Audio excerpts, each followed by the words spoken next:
Are you drunk on Kool-Aid? Let's do a little test, and this will help figure out if you are, or maybe if you're pretty sober.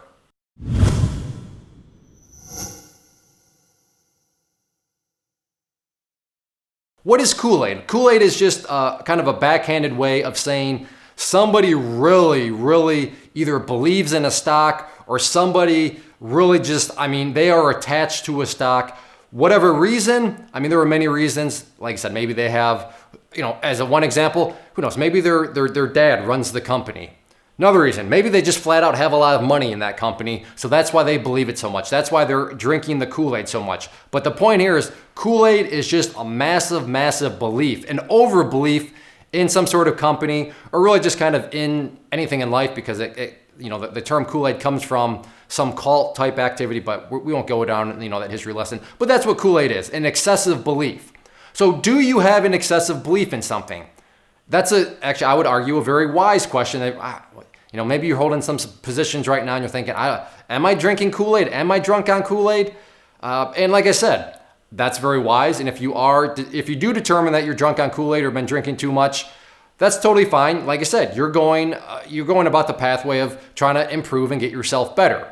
But I had this little exchange on YouTube, and as I go through it, you're probably gonna say, "Whoa, calm. Wait, what, buddy?" This person is very clearly drunk on the Kool-Aid, and they have way too much belief.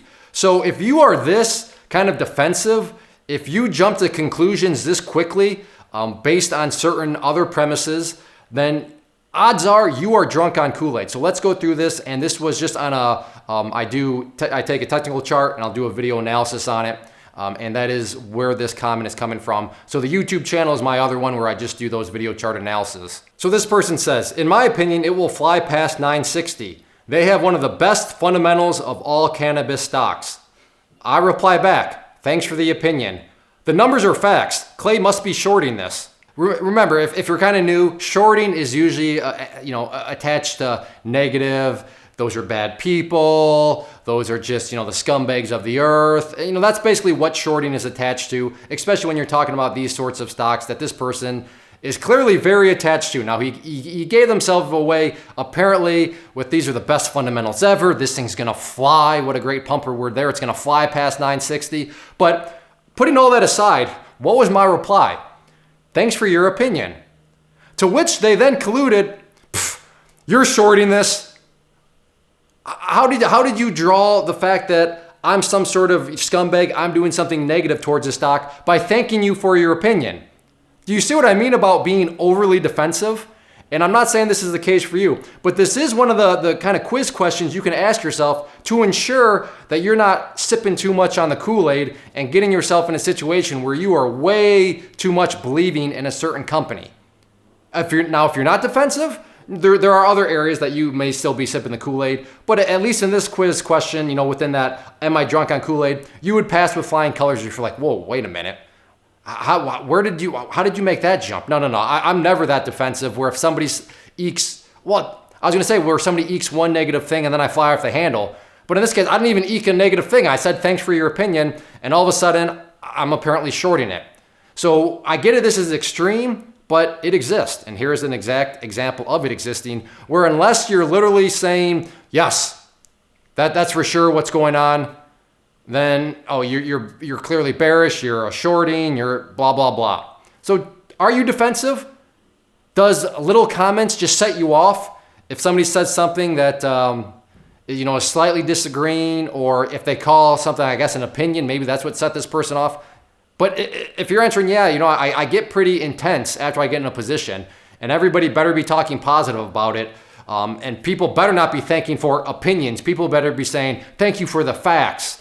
Then, you're probably drunk on Kool-Aid in that regard. And that's fine. At least you now know to answer yourself that question.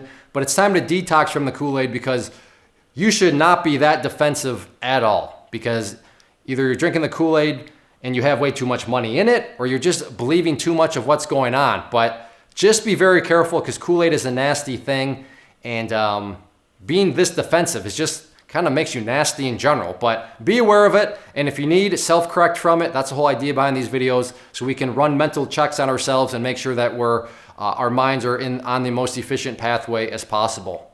If you are out there trading alone currently and maybe are in the market looking for a community to join to assist you in your trading or to just help you, give you another set of eyeballs, then I do have a private trading community where you can trade alongside me and other experienced traders. So what you see popping up on the screen right now is both an information link. So if you click on the inner circle one, that is going to take you to the page where I explain all the details of what exactly come with the community, both the chat room and the newsletter. And then the other image that has popped up is a behind the scenes tour where you can see exactly what is going to be contained within the community. I take you through, like I said, a behind the scenes tour of everything, and that way you'll know precisely what you are getting when you join. So definitely check that stuff out if you are interested and thinking about wanting to join a community, and let me know if you have any questions.